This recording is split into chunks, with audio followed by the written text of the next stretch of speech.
जोहार, जय मूल निवासी, मैं संकेत और आप देख रहे हैं एमएन टीवी। दिल्ली से सटे बॉर्डर पर 3 नए कृषि कानूनों के खिलाफ जारी किसानों के प्रदर्शन के बीच किसान नेता बलदेव सिंह सिरसा को एनआईए ने समन भेजा है। सिख फॉर जस्टिस संगठन से संबंध के मामले में उन्हें यह समन भेजा गया है। समन को लेकर किसान नेता बलदेव सिंह सिरसा ने सरकार पर गंभीर आरोप लगाए हैं।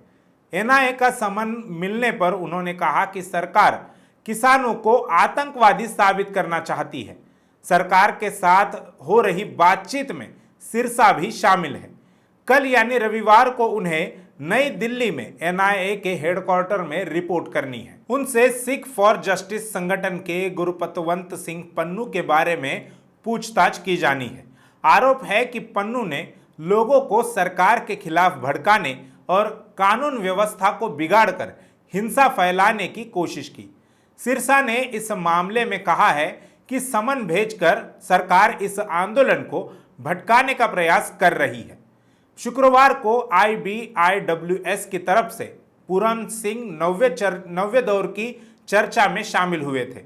सिरसा ने कहा कि पहले तो सरकार सुप्रीम कोर्ट का प्रयोग करके किसान आंदोलन को भटकाने के प्रयास कर रही है और अब एनआईए का भी इस्तेमाल किया जा रहा है।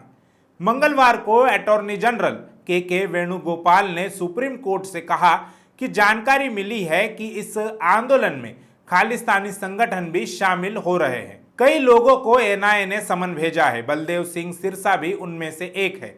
सिरसा ने कहा कि सरकार उन लोगों को आतंकवादी साबित करना चाहती है जो प्रदर्शन कर रहे हैं। हम इससे डरने वाले नहीं है।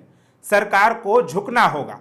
एनआईए लगातार किसान आंदोलन को खत्म करवाने का प्रयास कर रही है। इससे साबित होता है कि सरकार घुटने टेक रही है।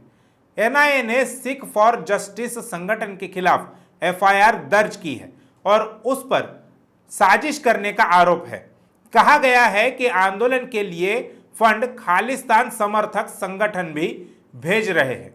एफआईआर के मुताबिक पन्नू ने सरकार के खिलाफ साजिश रची है और वह किसानों को भड़काने की भी कोशिश कर रहा है। उधर किसान रिपब्लिक डे पर ट्रैक्टर ट्रॉली रैली की भी योजना बना रहे हैं। निहंग कम्युनिटी के लोगों ने शुक्रवार को सिंगू बॉर्डर के आसपास घोड़े की परेड की। इसमें लगभग 50 घुड़सवार शरीक हुए। वहीं दूसरी ओर सरकार और किसान संगठनों के बीच शुक्रवार को हुई 9वें दौर की वार्ता में भी कोई हल नहीं निकल सका। 3 केंद्रीय मंत्रियों के साथ वार्ता में किसान नए कृषि कानूनों को रद्द करने की अपनी मांग पर अड़े रहे, जबकि सरकार किसान नेताओं से उनके रुख में लचीलापन दिखाने की अपील करती रही। बैठक में किसानों ने साफ कर दिया कि वे सुप्रीम कोर्ट द्वारा गठित कमेटी के सामने अपनी बात नहीं रखेंगे। किसान नेताओं ने कहा कि उन्हें किसी मध्यस्थता की जरूरत नहीं है, वे सीधे सरकार से ही वार्ता करेंगे। जबकि केंद्रीय मंत्रियों ने स्पष्ट किया कि सरकार समिति के सामने अपना पक्ष रखेगी। बैठक में हिस्सा लेने वाली अखिल भारतीय किसान संघर्ष समन्वय समिति की सदस्य कविता कुरुंगंटी ने कहा कि सरकार और किसान संगठनों ने सीधी वार्ता की प्रक्रिया जारी रखने की प्रतिबद्धता व्यक्त की। इससे पहले सुप्रीम कोर्ट ने तीनों कृषि कानूनों के कार्यान्वयन पर अगले आदेश तक रोक लगा दी थी।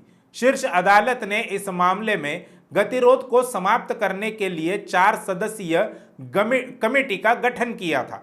हालांकि समिति के एक सदस्य भूपेंद्र सिंह मान ने खुद को इस समिति से अलग कर लिया है। पंजाब किसान मोर्चा के बलजीत सिंह बाली ने कहा कि अपनी प्रारंभिक टिप्पणी में कृषि मंत्री ने किसानों को लचीला होने की सलाह दी। किसान नेता दर्शन पाल ने कहा कि तीनों कृषि कानूनों के बारे में अच्छी चर्चा हुई, कुछ समाधान निकलने की संभावना है।